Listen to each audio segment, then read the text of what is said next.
예루살렘 거리로 빨리 다니며 그 넓은 거리에서 찾아보고 알라. 너희가 만일 정의를 행하고 진리를 구하는 자를 한 사람이라도 찾으면 내가 이 성읍을 용서하리라. 이 땅에 무섭고 놀라운 일이 있도다. 선지자들은 거짓을 예언하며 제사장들은 자기 권력으로 다스리며 내 백성은 그것을 좋게 여기니 마지막에는 너희가 어찌하려느냐.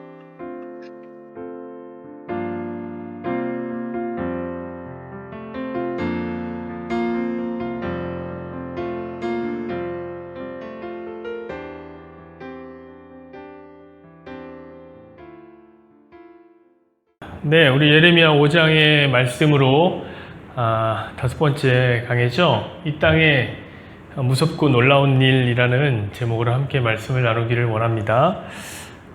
사실은 1절과 30절, 31절을 읽었지만 사실 예레미야 5장 전체의 이야기를 오늘 하는 겁니다. 다 읽으면 너무 길어지기 때문에 좀 줄여서 했습니다. 성경에서 한 사람의 가치는 참으로 대단합니다. 저 역시 한 사람의 가치를 매우 중요하게 여기고 있는 목사 중 한 사람이죠. 왜냐하면 개척교회를 하면 다 그래요. 개척교회 하면 한 사람이 너무 소중해요. 한 사람 한 사람이 얼마나 귀하고 소중한지. 여러분 한 사람이 없으면 왠지 교회가 전체가 텅 빈 것 같은 그런 느낌이 들죠.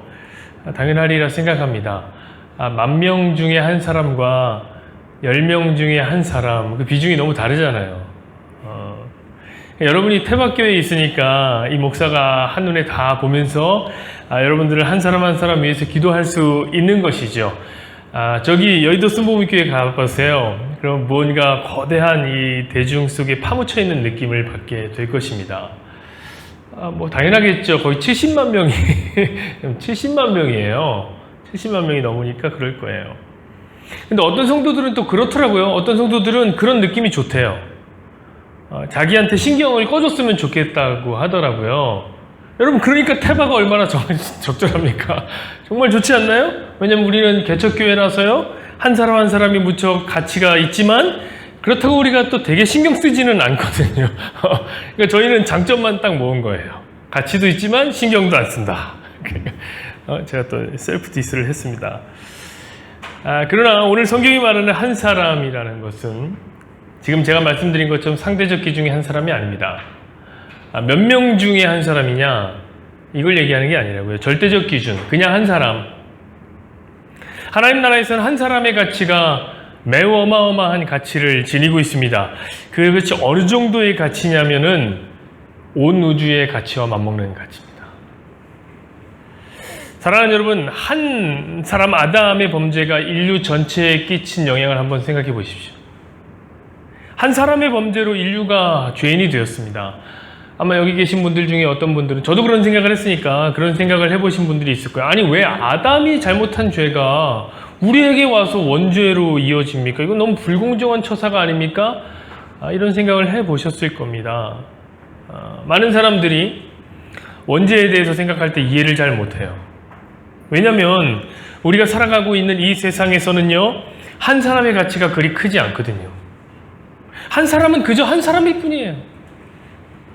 그것이 연대 책임이나 전체의 운명을 결정하지를 못해요. 여러분, 그 한 사람이 아무리 대통령이라 하더라도 잘못됐다 판단되면 어떻게 되는 겁니까? 전체에 탄핵을 당하기도 하는 것이 우리가 살아가는 이 세상입니다. 그러나 성경은 아닙니다. 성경은 한 사람이 온 나라의 운명을 짊어질 때가 있습니다. 여호수아서에 보면 아간이라고 하는 한 사람의 범죄 때문에 이스라엘 전체가 전쟁에서 패배하는 그림이 나옵니다. 아니 한 사람이 죄를 졌는데 이스라엘 전체가 전쟁에서 패배를 하는 거예요. 여러분 이와 같이 성경은 한 사람이 전체와 연결되어 있습니다. 이것이 성경이 갖고 있는 독특한 세계관이죠. 이 세상은 자꾸 나누려고 합니다. 분류하고 분리하고 정의하고 규정합니다. 여러분 이것이 인간의 언어라는 것 자체가 그래요. 우리가 쓰는 언어라는 것 자체가 그래요. 자꾸 분리하는 거예요. 우리가 이마라고 말하면 이마라는 단어 속에는 우리가 머릿속에 어떻게 떠오르냐면 머리카락 밑에서부터 눈썹 위의 부분을 이마라고 이렇게 생각합니다.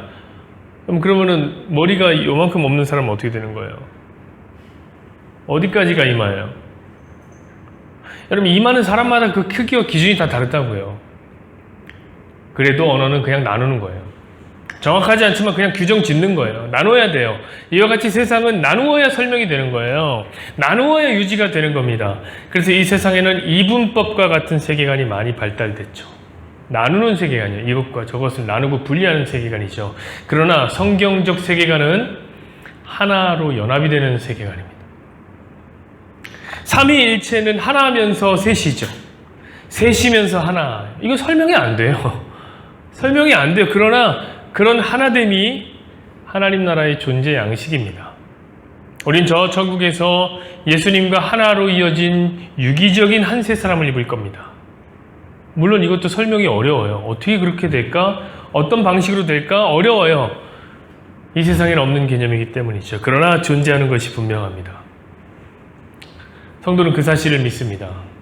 그러므로 여러분들 한 사람 한 사람은 매우 중요합니다.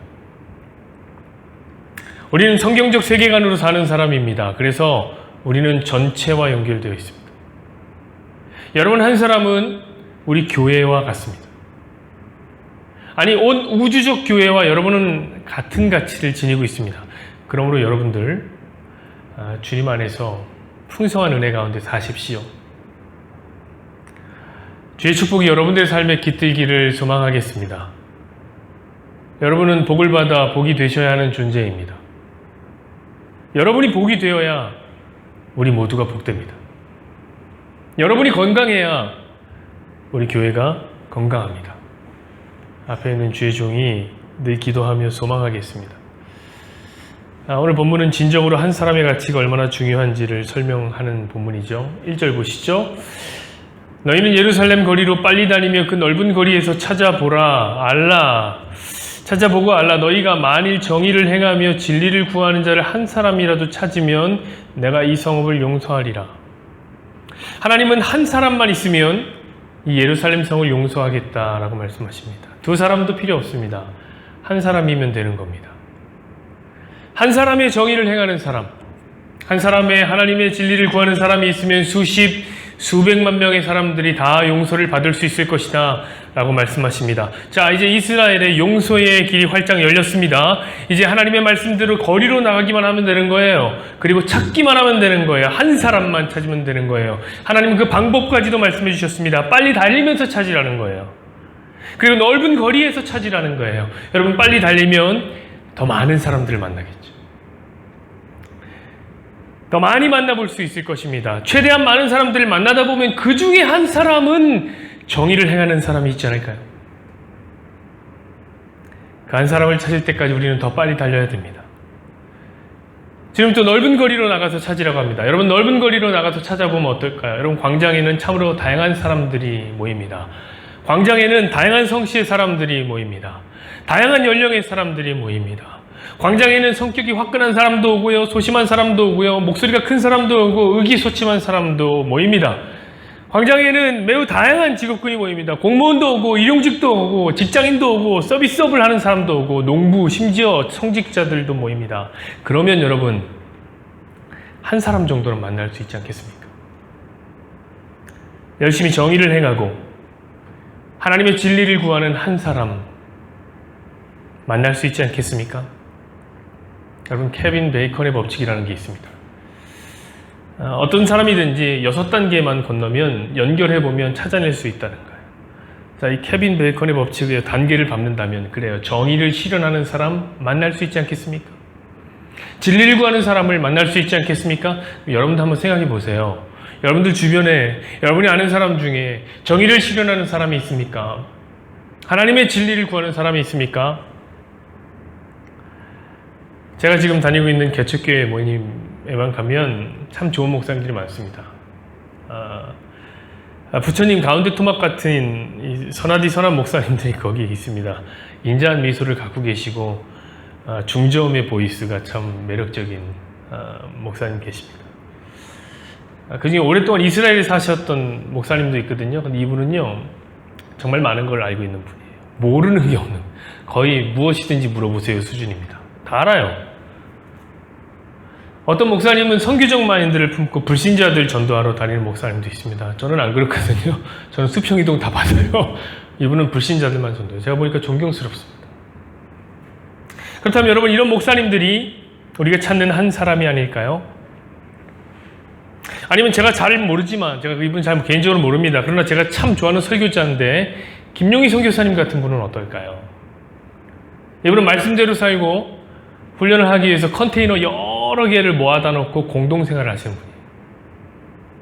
다양한 그리스도인과 함께 공동생활을 하면서 훈련을 받고 있으니 이분이야말로 우리가 찾는 한 사람이 아닐까요? 아니면 많은 성도들이 인정하는 대형교회 목사님들은 어떨까요?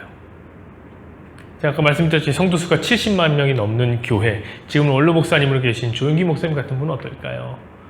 그러면 손만 대면 치유가 일어나고 세계 곳곳에 나가서 삼박자구원을 전하는 그냥 귀한 목사님입니다. 그렇다면 우리가 찾고 있는 한 사람 아닐까요? 21세기 신학계의 자랑인 존 파이프 목사님 어떨까요? 촌철살인의 메시지, 영적인 통찰력, 세상을 해석해내는 능력 어느 하나가 빠지지 않는 석학 중의 석학입니다. 그렇다면 그분은 우리가 찾는 한 사람이 아닐까요? 한번 여러분들도 생각해 보십시오. 여러분 주변에는 없습니까? 이 도통 화를 낼 줄 모르는 장로님, 천사 같은 미소로 30년 동안 주일학교를 섬기신 권사님, 한번 기도를 시작했다 하면 도통 멈출 줄을 모르는 집사님, 아들 셋을 키운 어머니는 하나님 묻지도 않고 천국으로 데려가신다던데 보통 아들 셋보다 어려웠을 우리 주인의 어머님은 어땠을까요? 주인의 집이 진짜 어려워요. 왜냐면 거긴 성우도 있고 주성이도 있어요. 어머니 천국 가실 거예요. 이렇게 생각을 해보니까 왜 예수님이 이 세상을 악하다가 하셨는지를 모르겠어요. 다양한 사람들이 참 좋은 분들이 계세요. 저만 빼고 다 천국 가실 분들이 정말 많은 것 같습니다. 그런데 그거 아십니까? 오늘 성경은 이렇게 말씀하십니다. 30절 보시죠. 이 땅에 무섭고 놀라운 일이 있도다. 이 세상에 참으로 무서우면서 놀라운 일이 있다는 거예요. 여러분, 무서우면 호러요, 놀라우면 서스펜스인데 무서우면서 놀라우면 이건 서프라이즈거든요. 여러분 서프라이즈 보셨어요? 와, 진짜 별의별 희한한 게 다 나옵니다. 세상에 어떻게 저런 일이 있을까 하면 거기 서프라이즈가 딱 나와요. 오늘 바로 그 무섭고도 놀라운 일이 있다는 거예요. 어디예요? 31절 보시죠. 선지자들은 거짓을 예언하며 제사장들은 자기 권력으로 다스리며 내 백성은 그것을 좋게 여기니 마지막에는 너희가 어찌하려느냐? 선지자들은 거짓을 예언하고 제사장들은 자기 권력으로 다스리며 내 백성은 그것을 좋게 여기는구나. 야, 여러분, 저는 이 말씀을 읽는데 이 말씀이 저에게 대단히 많은 메시지를 전달하는 것 같았어요. 그래서 이 메시지를 하염없이 들여다보고 있었어요. 그냥 이렇게 막 들여다보고 있었어요. 총체적 난국입니다. 무섭고도 놀라운 일입니다. 선지자들이 거짓을 예언하는 무섭고도 놀라운 세상입니다. 여러분, 선지자들은 무엇을 하는 사람입니까? 하나님의 말씀을 전하는 사람들이 선지자들이에요. 특별히 어떤 말씀을 전한다고 제가 말씀드렸죠? 이제는 아셔야 합니다, 여러분. 선지자가 무엇을 전하느냐? 메시아의 오심을 전하는 겁니다. 메시아가 올 거야 전하는 거죠. 예수님이 오심을 전하는 사람들이 바로 선지자인 것입니다. 그럼 그들이 전해야 될 메시지는 무엇입니까? 이거죠, 이거. 너희는 죄인이다. 그래서 하나님의 유일하신 독생하시는 예수 성자, 그분이 오셔야지만 너희는 살 수 있는, 너희는 죄인이다. 그 예수님 기다려라. 이 메시지를 전해야 되는 거예요. 그래서 선지자들이 거짓을 예언했어요. 그럼 어떤 것이 거짓입니까? 너희 잘 살 수 있다. 너희는 충분히 의로울 수 있다. 너희는 구원에 이를 수 있다. 너희가 열심히만 살면, 하나님께 최선을 다하면 구원을 얻게 될 것이다. 그러므로 평안하고 너희가 평안하다 라고 말씀 전한 거예요. 여러분, 선지자가 이러면 누가 예수님을 전합니까? 근데 이제 설상가상으로 제사장들이 자기 권력으로 백성을 다스리기 시작한 거예요. 여러분, 제사장은 무엇을 하는 사람이냐면 백성을 다스리는 사람이에요. 이 재정일치 사회라고요. 다스리는 사람이라고요. 그럼 그들은 어떻게 백성을 다스립니까? 그럼 제사장들은 백성들의 죄 문제를 해결해 주는 방식으로 다스렸어요. 제사장들은 백성들의 죄를 제사라는 것을 드려주는 것을 통해서 용서해 줌으로 백성들을 통치합니다. 이 말은 뭐냐면 제사장들의 다스리는 힘은 죄 용서에 있다는 말이에요. 죄 용서. 그럼 제사장은 어떻게 죄 용서를 합니까? 그것은 의로운 것이 백성들 대신 죽어서 그 백성의 죄를 용서해 주는 거예요. 그럼 백성들이 이렇게 고백하는 거죠. 아, 하나님, 나는 죄인입니다. 나는 나를 다스릴 수 없습니다. 우리를 의로 다스려 주십시오. 이렇게 통치권을 넘기는 거예요. 누구에게? 의로운 것에게 넘긴 거죠. 그럼 여러분, 의로운 것은 무엇을 상징합니까? 우리 예수님을 상징하는 거예요. 그 말인즉 무엇이냐면 예수님의 죄 용서함이 백성을 다스리는 권력이 된다는 거예요. 그런데 그 일을 하라고 보낸 제사장들이 자기 권력으로 백성들을 다스리고 있는 거예요. 자기의 힘으로, 능력으로. 그럼 여러분, 죄사함의 통치는 누가 보여줍니까? 사랑하는 여러분, 예레미야의 시대에는 아무도 메시아, 즉 예수님을 전하지도 않고 예수님의 죄사함의 통치를 말해주지 않는 시대였습니다. 이것은 시대의 양심이 무너진 것이요, 시대의 마지막 마지노선이 무너져버린 거예요. 전멸당해버린 거예요. 그럼 어떤 결과가 나타납니까? 마지노선이 무너지면 백성들이 참혹한 결과를 당하는 거예요.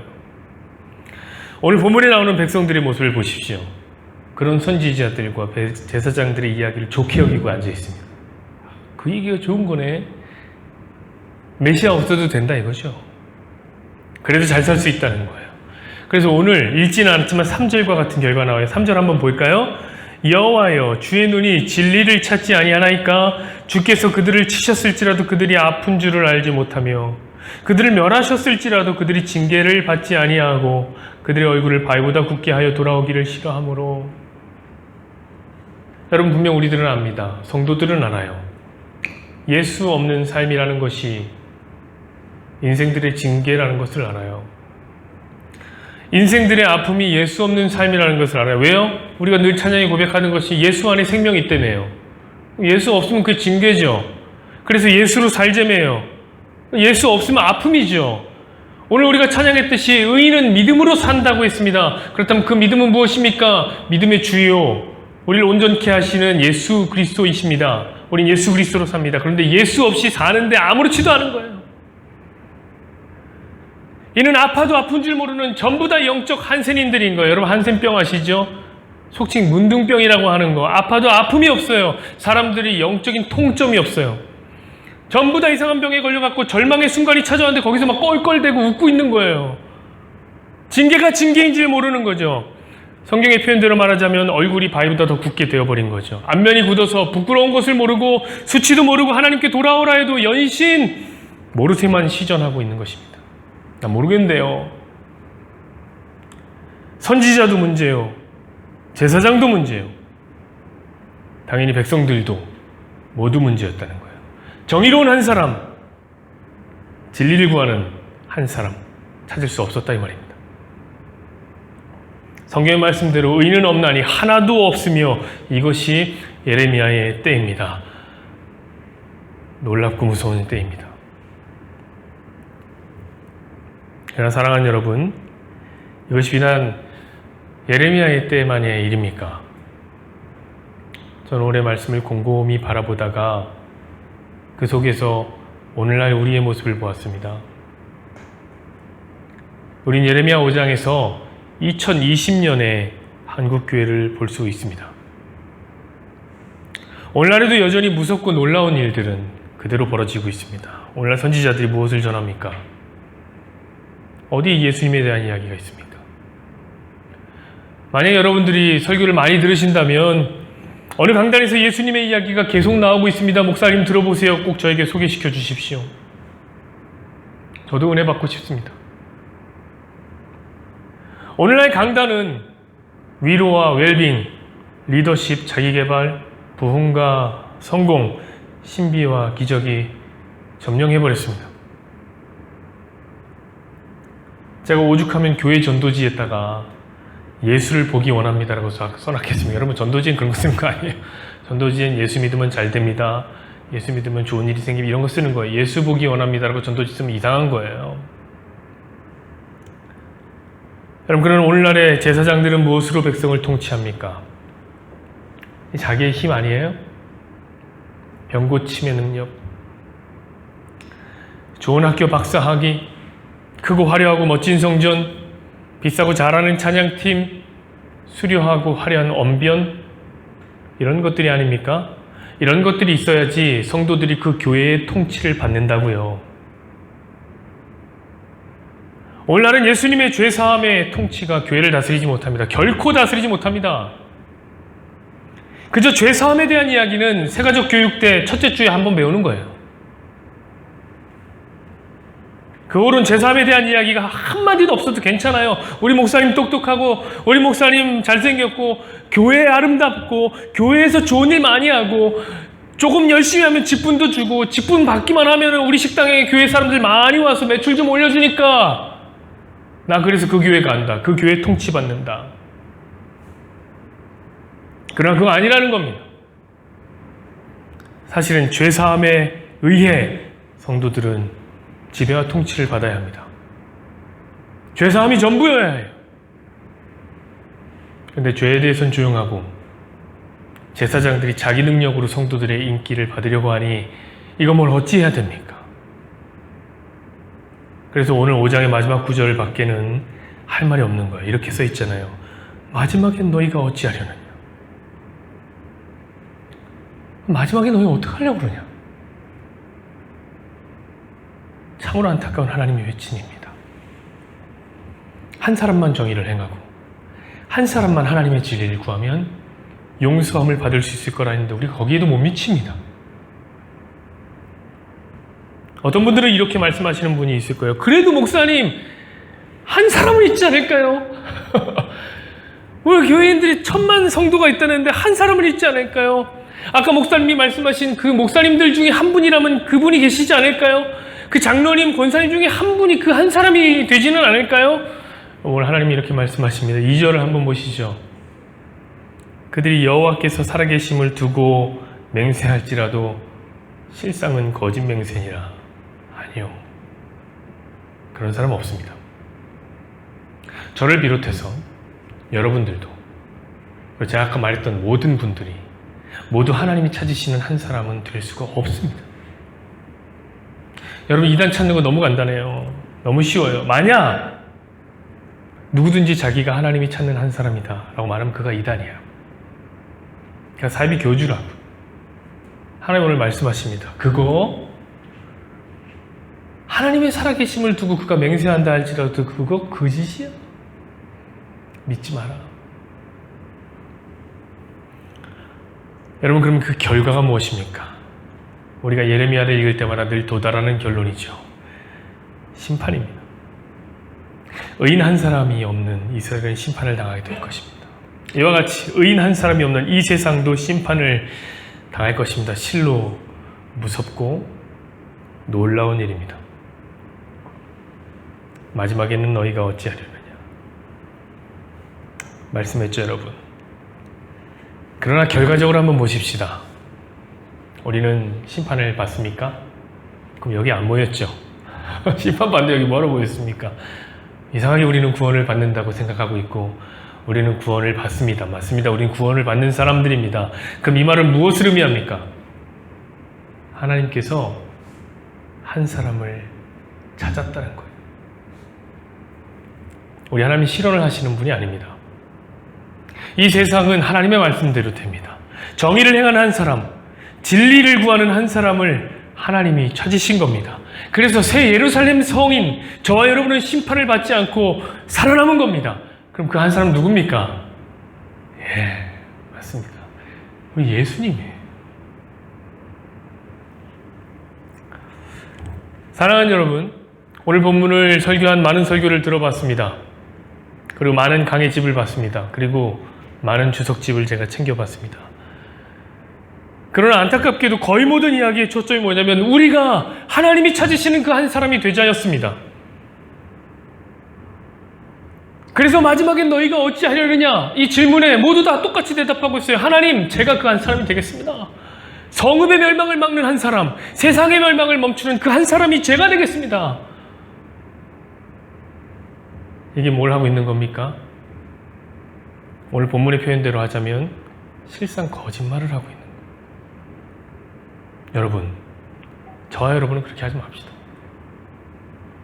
오늘 하나님 묻는 거예요.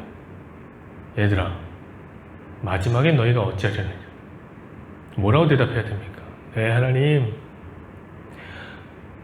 우린 죄인이라 늘 무섭고 놀라운 일들이 넘칩니다. 야, 한 사람 찾는데 하나님 우리 안에 한 사람이 없네요.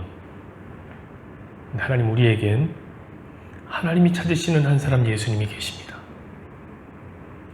라고 대답해야 되는 거예요.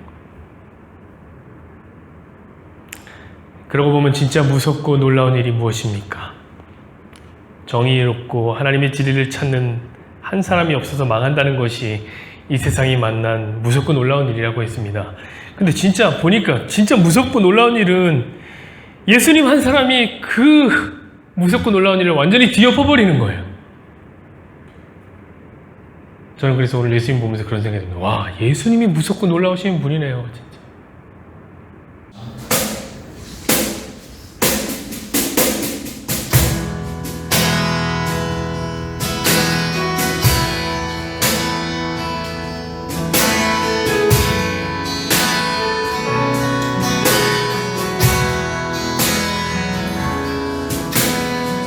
세상을 흘리고 사람들은 변하여도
주님의 나라는 영원히 쇠하지 않네.